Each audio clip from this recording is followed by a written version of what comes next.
నమస్తే, welcome to I dream. నేను మీ విజిత. ప్రస్తుతం మనతో పాటు ఉన్నారు ఇస్కాన్ టెంపుల్ నుంచి ప్రణవానంద ప్రభుజీ. మీరు ఆశ్చర్యపోతారు, అసలు నాకు నా భక్తి జీవితంలో చాలా ఇన్స్పిరేషన్గా అనిపించింది.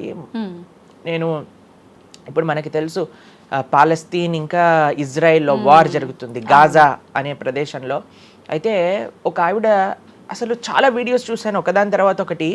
అక్కడ ఉండే వాళ్ళు మొత్తం ఫ్యామిలీ నష్టం అయిపోయినా, పిల్లలు చనిపోయినా, ఏం చేసినా సరే వాళ్ళు ఇలా అంటున్నారనమాట, ఏ అల్లా నువ్వు మాకు ఇది చేసావు కానీ మేము మాత్రం నీకు స్తోత్రం చేస్తాం. వాళ్ళ లాంగ్వేజ్లో వాళ్ళు చెప్తున్నారనమాట, నువ్వు ఏం చేసినా సరే మా మంచికే చేస్తావని నాకు తెలుసు కాబట్టి ఇంకా ఇంకా మేము మిమ్మల్ని పొగుడుతూనే ఉంటాము. ఆ సిచ్యువేషన్లో కూడా అసలు ఆ నమ్మకం ఎలా ఉంది అని నాకు చాలా ఇన్స్పిరేషన్గా అనిపించింది. అరే ఎంత ట్రూ డివోషన్ వాళ్ళకి ఉన్నది, ఒక నమ్మకం వాళ్ళ దేవుడి పట్ల వాళ్ళకు ఉన్నది.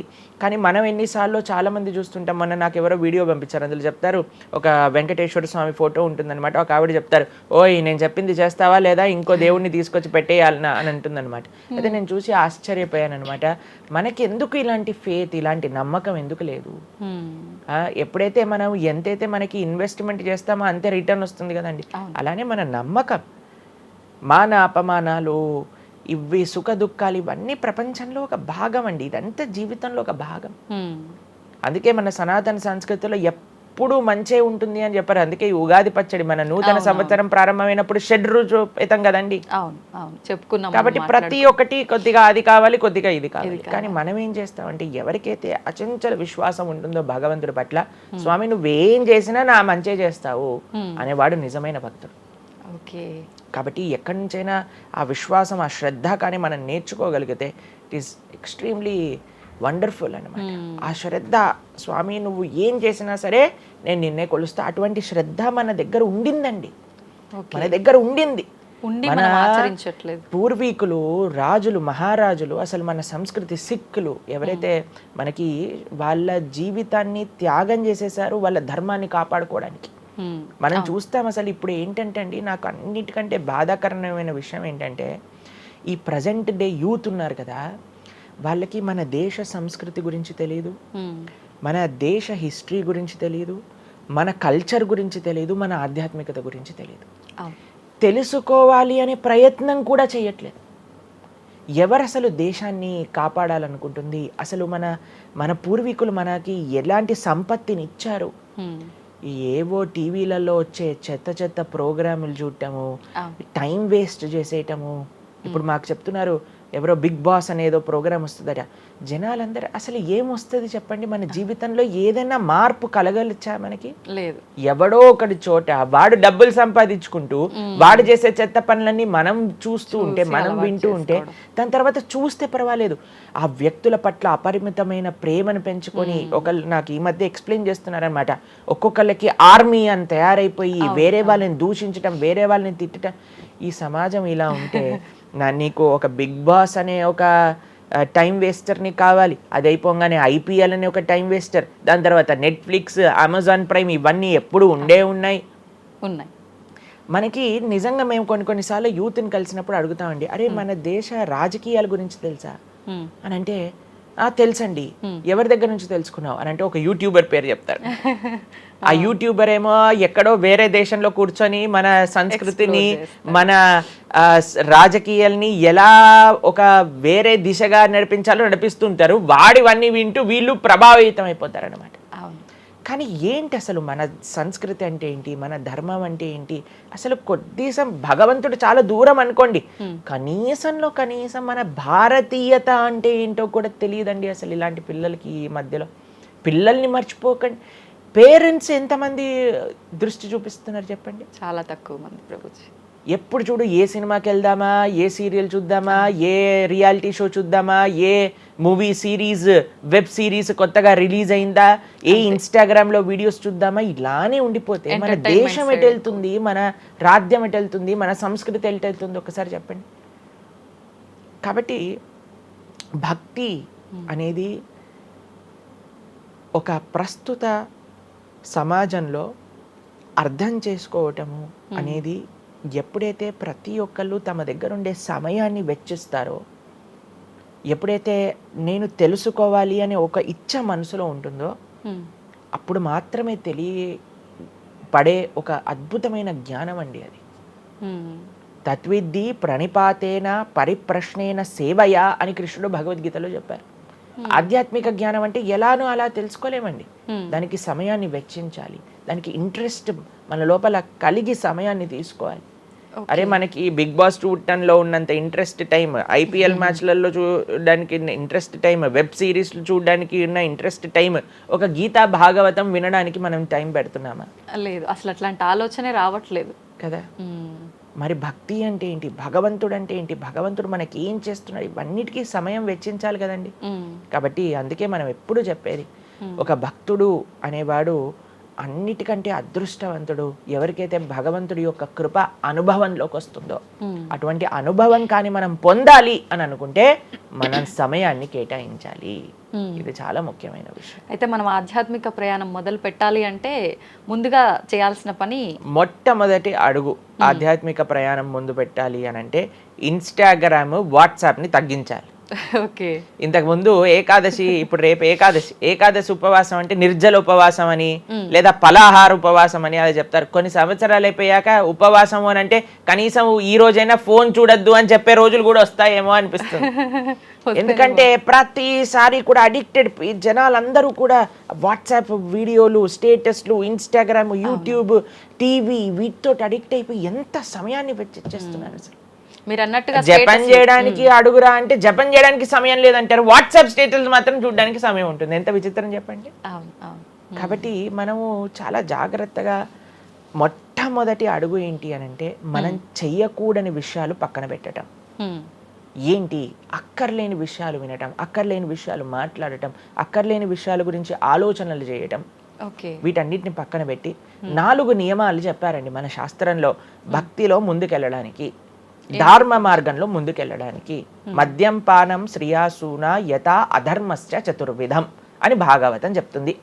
4 రకములైన తప్పుడు అలవాట్లను మనం నిషేధన చెయ్యాలట. ఏంటి ఆ 4? మద్యము అని అంటే మద్యాన్ని సేవించటం, ఎనీ టైప్ ఆఫ్ ఇంటాక్సికేషన్ అని అనుకోండి, సిగరెట్లు కానీ, మందు కానీ, గుట్కా, మానిక్ చంద్, పాన్, ఇంకేమంటారు టొబాకో, ఇవన్నీ డ్రగ్స్, ఇవన్నీ అసలు చెప్తూ ఉంటే మిగతా ఎనీ కైండ్ ఆఫ్ ఇంటాక్సికేషన్ దీన్ని పక్కన పెట్టాలి. ఓకే, మనం భక్తి మార్గంలో ముందుకెళ్ళాలి అని అంటే చెప్తున్నాను. 2 మద్యం పానం శ్రియ అసూన.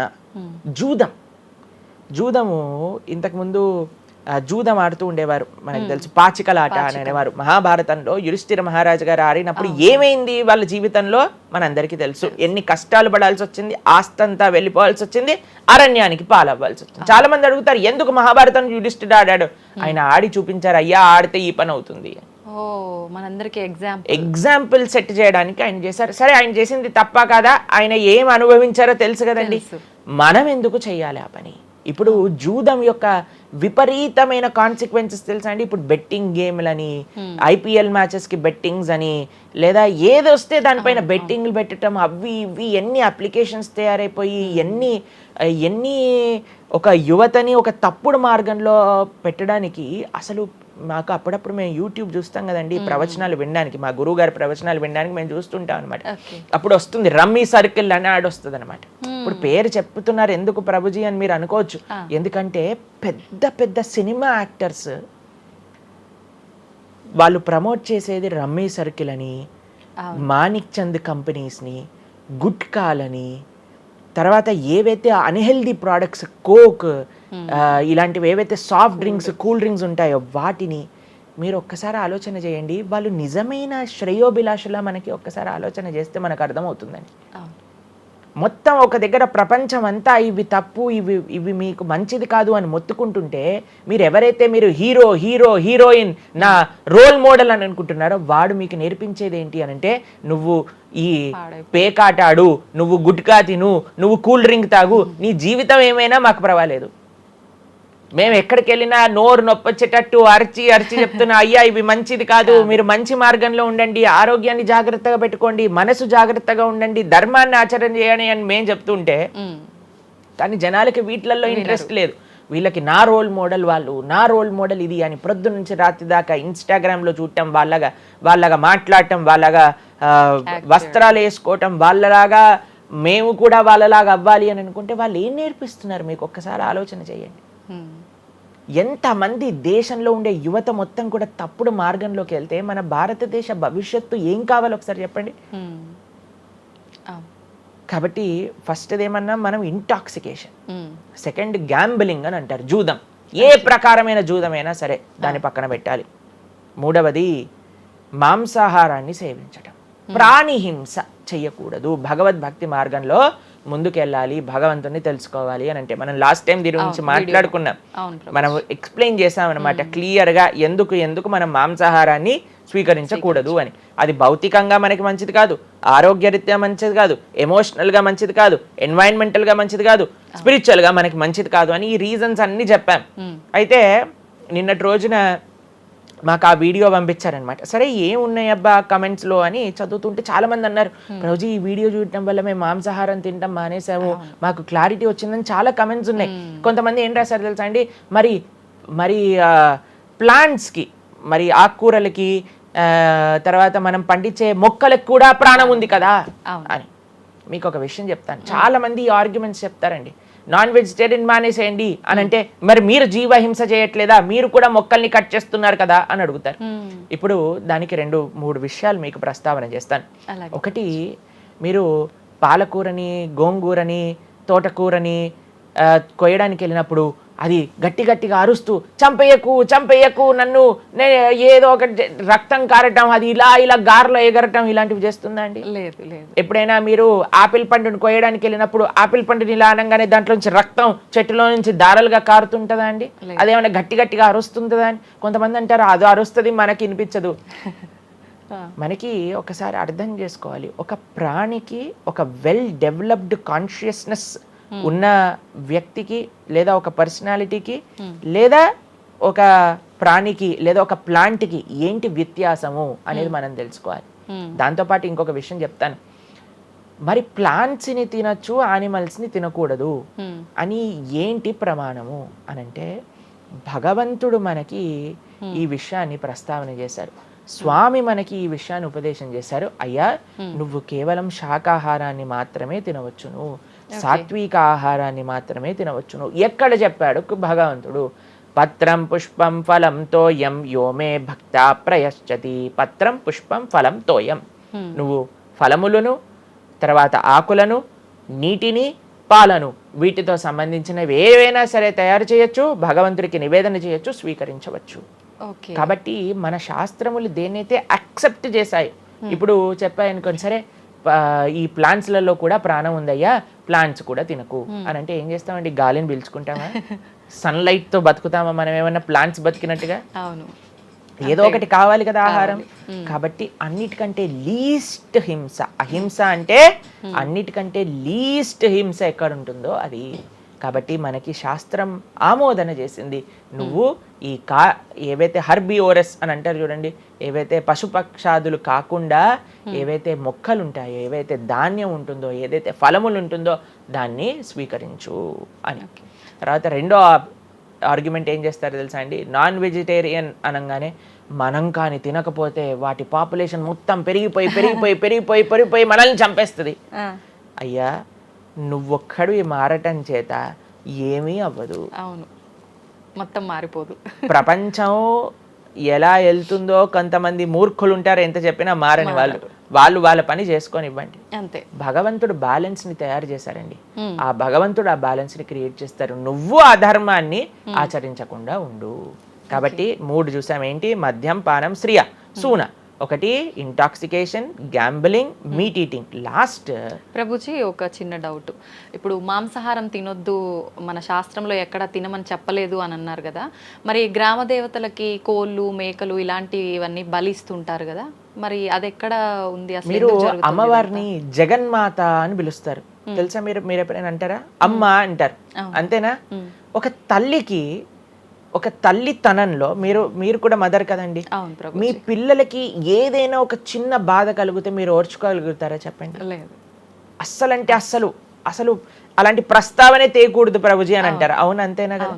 మరి జగన్మాత అని మనం అంటున్నప్పుడు ఆ జగత్తుకి తల్లి, జగత్తు మొత్తం అని అంటే ఆ పక్షి, ఆ ప్రాణి కూడా అదే జగత్తులో పుట్టిందే కదా. అంటే ఆ ప్రాణికి కూడా ఆవిడే కదా తల్లి. ఆ తల్లి ముందు మనం ఇలాంటి పనులు చేస్తే అమ్మకి నచ్చుతుందా నచ్చదా చెప్పండి? నచ్చదు. కాబట్టి ఇవన్నీ ఎక్కడొచ్చాయి అని అంటే మధ్యలో ఎక్కడో ఒక చోట కొన్ని తప్పుడు ఆచరణలన్నీ కూడా మన లోపలికి దూసుకొచ్చేసాయి అన్నమాట. కానీ బలి అనేది ఎప్పుడు ఇవ్వకూడదు. సాత్వికమైన ఆరాధన అన్నిటికంటే శ్రేష్టమైన ఆరాధన. ఈ బలులు ఇవ్వటం వీటన్నిటిని తామసిక ఆరాధన అని అంటారు. కాబట్టి మనము ఎంతైతే మీరు బలి అంటే ఏంటో తెలుసా అండి, ఏదో ఒకటి సమర్పణ చేయటము. సమర్పణ చేయటాన్ని, దాంట్లో ప్రాణిని సమర్పణ చేయటం కంటే మనకుండే అహంకారాన్ని సమర్పణ చేస్తే అమ్మవారు ఇంకా ఆనందిస్తారు. మన దగ్గర ఉండే దంభాన్ని సమర్పణ చేసేస్తే, బలిచ్చేస్తే ఇంకా ఆనందంగా ఉంటారు.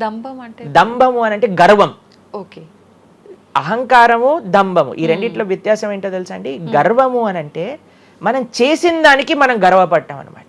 నేనే చేశాను, నా అంతటి వాడు లేడు. దంభము అంటే చెయ్యని దానికి కూడా గర్వపడటం. ఓకే. కాబట్టి మనకుండే అభిమానాన్ని, మనకుండే ఆ లోభాన్ని, వీటన్నిటిని అమ్మవారికి సమర్పణ చేయండి, ఇంకా మంచి, ఇంకా ఆనందిస్తారు. అందుకే మనం తల నీలాలు ఇస్తాం. చాలా మందికి తెలియదు అసలు దేవుడు ఏం చేసుకుంటాడండి మన జుట్టుని, డాండ్రఫ్ తోటి ఉన్న జుట్టుని. దేవుడికి ఎందుకు సమర్పణ చేయాలి మనం తల నీలాలు అని అంటే, అయ్యా నేను జుట్టు ఉంటే ఎప్పుడు కూడా ఇలా ఇలా ఇలా హెయిర్ స్టైలింగ్ చేసుకుంటూ నేనేదో చాలా హ్యాండ్సమ్ మ్యాన్, చాలా హ్యాండ్సమ్ ఉమెన్ అనుకుంటూ ఉంటారు కదా అందరు కూడా. అయ్యా నా యొక్క ఆ సెల్ఫ్ కాన్షియస్నెస్ ని సమర్పణ చేస్తున్నా నీ దగ్గర. మనం గుడికి వెళ్ళి కొబ్బరికాయ కొడతాం. కొబ్బరికాయ ఎందుకు కొడతామండి? మనం కూడా అలాంటి హార్టెడ్ వ్యక్తులం అనమాట. మనకు కూడా ఆ గర్వంతో మనం కూడా అంత పైన ఉండే షెల్ ఉంటుంది కదా, ఎంత హార్డ్గా ఉంటుంది. కానీ ఎప్పుడైతే అది పలగొట్టేస్తామో అప్పుడు లోపల మంచి తీయటి నీరు మనకి దొరుకుతుంది. కొబ్బరి ఎంత స్వీట్గా ఉంటుంది, అది మనకు కలుగుతుంది. మన హృదయంలో ఆ సున్నితమైన భావాలు ఉన్నాయి, కానీ మనకుండే అజ్ఞానము, మనకుండే అహంకారం, మనకుండే అవిద్య దాన్ని ఆపేస్తుంది. అందుకే భగవంతుడి ముందు, స్వామి నీ ముందు నా అహంకారాన్ని సమర్పణ చేస్తున్నా అనే భావనతో మనం కొబ్బరికాయ కొట్టాలి. అంతేగాని కొబ్బరికాయ తీసుకెళ్ళి కొట్టేసి నేను ఈరోజు 108 కొబ్బరికాయలు కొట్టాను దేవుడి దగ్గర అనే అహంకారం వచ్చింది అనుకోండి, కొబ్బరికాయ కొట్టడమే వేస్ట్, ఫలితం లేదు. కాబట్టి మనందరం అర్థం చేసుకోవాలి అసలు ఏంటి భావన. బలి అని అంటే ప్రాణి బలి కాదయ్యా, నీ దగ్గర ఉండే చెడు గుణాలను బలి. కాబట్టి ఈ 3 విషయాలు అయిపోయి 4వ విషయం ఏదైతే మనం చేయకూడదో, ఇలిసిట్ సెక్స్ అని అంటారు, వ్యభిచారము అని అంటే పురుషులు స్త్రీలు పురుషులు. నిన్నే ఒకళ్ళు చెప్తున్నారు, ఒక టీవీలో ఒక న్యూస్ వచ్చిందట, one of the most famous యాక్టరో లేదా ఇంకెవరో వాళ్ళ హస్బెండ్ని వేరే స్త్రీలతో పాటు పట్టుకున్నారు అని మాకు ఒక న్యూస్ నిన్న ఒకళ్ళు చెప్తున్నారు అనమాట. అంటే వాళ్ళు ఏం చెప్పారంటే నాకు, ప్రభుజీ సమాజంలో ఇలాంటివి ఎన్నో కేసులు వస్తున్నాయి ప్రభుజీ, ఈ మధ్యలో న్యూస్లో ఇలాంటివి అయితే తరచుగా మనం చూస్తూ ఉన్నాము. కాబట్టి ఈ సమాజం ఎటువైపు వెళ్తుందో తెలియట్లేదు ప్రభుజీ అని అంటే మేము వాళ్ళకి చెప్పాం, సమాజాన్ని ఎందుకు ఇటువైపు నడుస్తుంది అని అంటే మనం చూపించే విషయాలు అలా ఉన్నాయి, చూపించే సినిమాలు అలా ఉన్నాయి, చూపించే సీరియల్ అలా ఉన్నాయి, చూపించే ఆదర్శమైన వ్యక్తులు అలా ఉన్నారు. మనం ఎవరైతే హీరోలు అనుకుంటున్నామో వాళ్ళు ప్రొద్దున లేస్తే విడాకులు తీసుకొని ఇంకొకరిని పెళ్లి చేసుకొని, విడాకులు తీసుకొని ఇంకొకరిని పెళ్లి చేసుకొని, ఇలాంటివి చూస్తుంటే మనం కూడా అది నార్మలైజ్ అయిపోయింది మన భారతీయ సంస్కృతిలో. కానీ ఎక్కడైతే ధర్మం ఉంటుందో, రాముడు ఆదర్శంగా ఉన్న వ్యక్తి ఎప్పుడు అలాంటి తప్పు చేయలేదండి. ఎందుకంటే రాముడు ఏకపత్ని వ్రతుడు. ఎంత కమిట్మెంట్ ఉండాలి భార్య పట్ల, భర్తకు కూడా అలానే అండి. ఇప్పుడు ఒకళ్ళు తప్పు అంటే, ఇప్పుడు చాలా మంది అనుకుంటారు ఇది ఎత్తి పురుషులకే వర్తించింది అని. పురుషులకు ఎంతైతే వర్తిస్తుందో అంతే స్త్రీలకు కూడా వర్తిస్తుంది, స్త్రీలకు ఎంతైతే వర్తిస్తుందో అంతే పురుషులకు కూడా వర్తిస్తుంది. కాబట్టి 4 చాలా జాగ్రత్తగా ఉండాలి. పరస్త్రీ సంఘము, పరపురుష సంఘం, వీటి నుంచి చాలా జాగ్రత్తగా ఉండాలి. ఈ 4 కానీ మనం ఆచరించగలిగితే మన జీవితంలో, చెయ్యకూడనివి 4, చెయ్యాల్సినవి 4. ఇప్పుడు మనం చెయ్యకూడనివి 4 గురించి విన్నాం కదా, చెయ్యాల్సిన 4 ఏంటో ఒక నిమిషంలో చెప్పేస్తా. మంచి భక్తుల యొక్క సాంగత్యం, మంచి పుస్తకాలు చదవటం, భగవన్నామాన్ని జపం చేయటం, మంచి ఆహారాన్ని స్వీకరించటం. ఈ 4 చేస్తే మనం డైరెక్ట్గా భగవంతుడి యొక్క శ్రీచరణాల దగ్గర ఉంటాం అనమాట. ఓకే, ఇవన్నీ జరగాలి అని అంటే మనం ఆధ్యాత్మికం వైపు మన మనసును మళ్లించాలి. మళ్ళించాలి. మనకి ఆధ్యాత్మికము అవసరము అని మనం తెలుసుకోవాలి. ఎప్పుడైతే తెలుసుకుంటామో మనం సమయాన్ని ఇవ్వగలుగుతాం. ఓకే ప్రభుజీ, జపం అని అంటుంటారు. నిజంగా జపం అంటే ఏంటి ప్రభుజీ? ఏ విధంగా జపం చేయాల్సి ఉంటుంది? జపము మనకి కలియుగంలో తరించడానికి మార్గం. కృతేయ ధ్యాయతో విష్ణుం త్రేతాయాం యజతోమకై ద్వాపరే పరిచర్యాయాం కలో తత్ హరికీర్తనం అని చెప్పారు. భగవంతుడి యొక్క నామ జపం అత్యంత శ్రేష్టమైనది. కృష్ణుడు భగవద్గీతలో ఏం చెప్తారో తెలుసా అండి? అన్నిటికంటే గొప్ప యజ్ఞం, యజ్ఞములలో నేను ఒక యజ్ఞాన్ని అని చెప్తారు. ఏ యజ్ఞం తెలుసా? యజ్ఞానాం జప యజ్ఞోస్మి అని భగవంతుడు చెప్తారు. అన్నిటికంటే గొప్ప యజ్ఞం జపం చేయడం అనమాట. ప్రతిరోజు జపం చేయాలి. మేము ప్రతిరోజు 2 గంటల పాటు జపం చేస్తాం ప్రొద్దున పూట. ఏంటి జపం చేయాలి? భగవన్నామాన్ని జపం చేయాలి. భగవన్నామము అత్యంత సులభంగా మనల్ని భగవంతుడి యొక్క కృపని తెచ్చిపెడుతుంది. భగవంతుడి యొక్క రియలైజేషన్ మనకిస్తుంది అనమాట. అందుకే హరిర్నామ హరిర్నామ హరిర్నామేవ కేవలం కలోర్ నాస్తేవ నాస్తేవ నాస్తేవ గతిరన్యదా అని చెప్పారు. అన్నిటికంటే శ్రేష్టమైనది ఎటువంటి రూల్స్ అండ్ రెగ్యులేషన్స్. ఇప్పుడు కొంతమంది అనుకుంటారు జపం అంటే చాలా రూల్స్ ఉండాలి, అది చేయాలి ఇది చేయాలి అని. ఏం లేదు, చక్కగా శుచిగా ఉండండి, శుభ్రంగా ఉండండి, భగవంతుడి ముందు దీపం పెట్టండి, కూర్చోండి, ఒక జపమాల పట్టుకోండి. హరే కృష్ణ కృష్ణ కృష్ణ హరే హరే, హరే రామ రామ రామ హరే హరే. సింపుల్ మంత్రం, ఎవరైనా చేయొచ్చు, ఎటువంటి కాంప్లికేషన్స్ లేదు. ఏ స్థితిలో ఏ అవస్థలో ఉన్న వాళ్ళైనా సరే చక్కగా జపం చేయొచ్చు. ఎటువంటి నియమాలు లేదు. ఎప్పుడైనా సరే చక్కగా భగవన్ నామానికి నియమం లేదు, మంత్రాలకి నియమాలు ఉన్నాయి, కానీ ఇది భగవన్ నామం. ఇటువంటి నామాన్ని కానీ మనం హరినామం అని అంటారు దీన్ని. ఈ హరినామాన్ని కానీ చక్కగా జపం చేయగలిగితే మనకి బ్రహ్మాండమైన ఫలితాలు, ఆ భగవంతుడి యొక్క కృప మనం ఎక్స్పీరియన్స్ చేయగలుగుతాం మన జీవితంలో.